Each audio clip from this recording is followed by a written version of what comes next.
बस ब्रो, जैसे मैं ओके करूँगा ना फिर तो स्टार्ट करेंगे।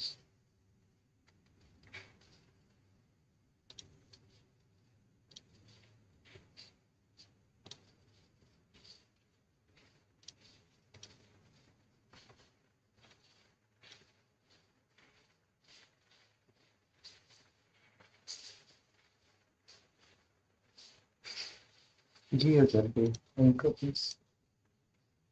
अस्सलाम वालेकुम। मेरा नाम मोहम्मद उज़ैर है और मैं PIIS का स्टूडेंट हूँ। और मैं बैचलर्स कर रहा हूँ in business and information technology from university of engineering and technology. हमने ये पाइथन लर्न करना स्टार्ट की है। आज सेकंड डे है। कल हमने जो टॉपिक्स कवर किए थे वो आपके सामने हैं और आज हम ये वाले टॉपिक्स कवर करेंगे सैटरडे। ठीक है। सबसे पहले हमारा फर्स्ट टॉपिक है इनपुट फंक्शंस। तो इनपुट फंक्शन से स्टार्ट करते हैं। मैम, आपने क्या कहा? डॉक्यूमेंटेशन। इनपुट फंक्शन के में डॉक्यूमेंटेशन ही देखिए, ये बहुत छोटा सा, इसकी डॉक्यूमेंटेशन है नहीं इतनी। ये सिर्फ इनपुट लेने के लिए ना यूजर से। इसमें कुछ खास नहीं है ज्यादा। बाकी स्ट्रिंग की सारी डॉक्यूमेंटेशन आपके सामने आएगी जब स्ट्रिंग स्टार्ट करेंगे। So what is input function? Input function simply, अगर आपने यूजर से इनपुट लेनी है ना कि आप कोई चीज आपने स्टोर करवानी है लेकिन वो यूजर्स बताए कि आप, फॉर एग्जांपल अगर आप नेम पूछना चाहते हैं, तो आप यूजर से उसका नेम पूछना चाहते हैं तो आप इनपुट फंक्शन यूज करेंगे। उसको यूज करने का तरीका क्या है? आप सिंपल लिखेंगे इनपुट। ओके। इनपुट लिखेंगे और उसमें कुछ मैसेज दे देंगे जो यूजर को शो होगा। For example, right your name. ठीक है। अब देखें, इसको मैं रन करता हूँ।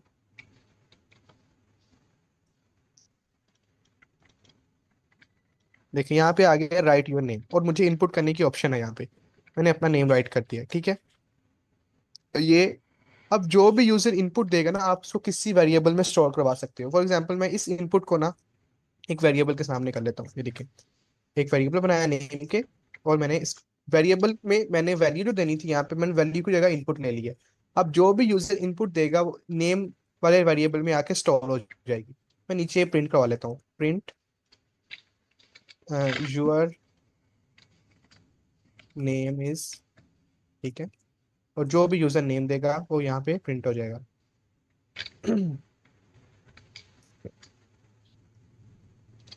अब दोबारा इनपुट मांग रहा है, मैं अब देता हूँ फिर से उजैर। अब देखें, your name is Uzair. So simply user से इनपुट लेने के लिए आप इनपुट फंक्शन यूज करते हैं। अब यहाँ पे एक चीज नोट करने की है कि इनपुट फंक्शन हमें हर बार एक स्ट्रिंग रिटर्न करता है। अब अगर आप यूजर से कोई ऐसी इनपुट लें जो नंबर है, फॉर एग्जांपल अगर मैं इनपुट दोबारा लेता हूँ, इसको मैं भी कमेंट कर रहा हूँ। ठीक है। मैं एक एज की इनपुट ले रहा हूँ। Age is equals to input,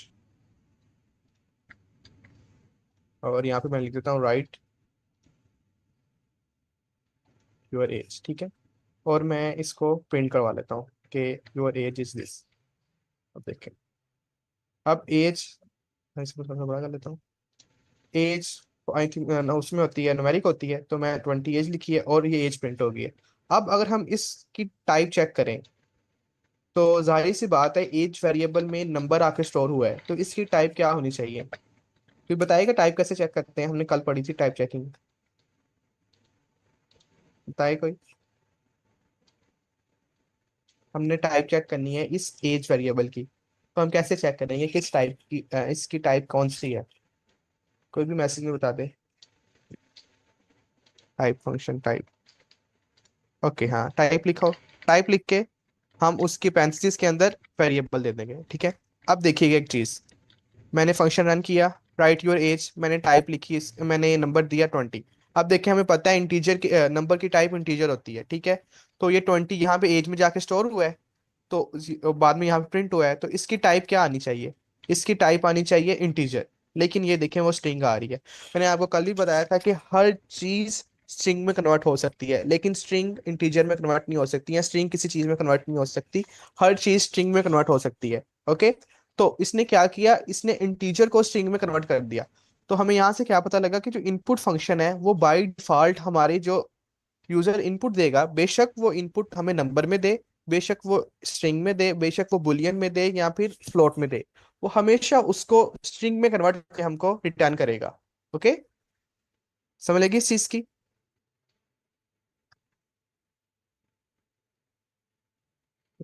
अब लेकिन अब हमें एज चाहिए इंटीजर में, तो हम इसको अब इंटीजर में कन्वर्ट कर लेंगे। हम कैसे करेंगे इंटीजर में कन्वर्ट? हम लिखते हैं, एक और वेरिएबल बना लेते हैं, या फिर डायरेक्ट इसको चेंज कर सकते हैं, या फिर आप एक और वेरिएबल में इसकी वैल्यू से स्टोर करवा के चेंज कर सकते हो। मैं क्या करता हूँ, एक और वेरिएबल बनाता हूँ, ठीक है। Age in I N T लिख दिया, ठीक है, मैंने वेरिएबल बना लिया। तो मैं क्या करूंगा, इंट लिखूंगा, ठीक है। मैंने इसको इंटीजर में कन्वर्ट करना है ना, पेंसिल्स लगाऊंगा और एज लिख दूंगा। देखें, प्रिंट, मैंने वेरिएबल बनाया, इंट लिखा, इंट से क्या होगी, जो वेरिएबल एज है इसका डाटा टाइप कन्वर्ट हो गया, इंटीजर में कन्वर्ट हो जाएगी, ठीक है। तो इसको मैं प्रिंट करवा लेता हूँ, प्रिंट टाइप ऑफ, अब उसकी टाइप प्रिंट करवाता हूँ, टाइप ऑफ जो हमने सेकंड वेरिएबल बनाया, ठीक है, एज इंट। अब देखिएगा, मैं फिर से 20 लिखता हूँ, देखिए 20 थी, ठीक है, 20 यहाँ प्रिंट हुई, पहले टाइप उसकी स्ट्रिंग थी, उसके बाद मैंने करना उसे चेंज कर दिया इंटीजर में, ठीक है। अब ये देखें, 20 जो था इंटीजर वो तो कन्वर्ट हो गया, लेकिन अगर अब मैं अब अगर यहाँ पे मैं दे दूं, मीन्स के यहाँ पे एज जो है मैं वेरिएबल दे दूं अल्फाबेट, तो उसको वो अल्फाबेट को इंटीजर में कन्वर्ट कर सकता है। मीन्स को स्ट्रिंग तो इंटीजर में कन्वर्ट नहीं होती, हमने कल भी पढ़ा था। तो अगर मैं अभी इनपुट, उसने एज मांगी है, देखें एज इनपुट मांगी है ना उसने, तो अगर मैं एज दे दूं 20 ऐसे, तो क्या होगा, 20, ठीक है। तो देखिएगा, तो एरर आ जाएगा, वो कहेगा कि भाई जो 20 आपने दी है एक स्ट्रिंग है, इसको मैं इंटीजर में नहीं कन्वर्ट कर सकता, स्ट्रिंग इंटीजर में नहीं कन्वर्ट होगी, इसलिए आपने ध्यान रखना है इस चीज का।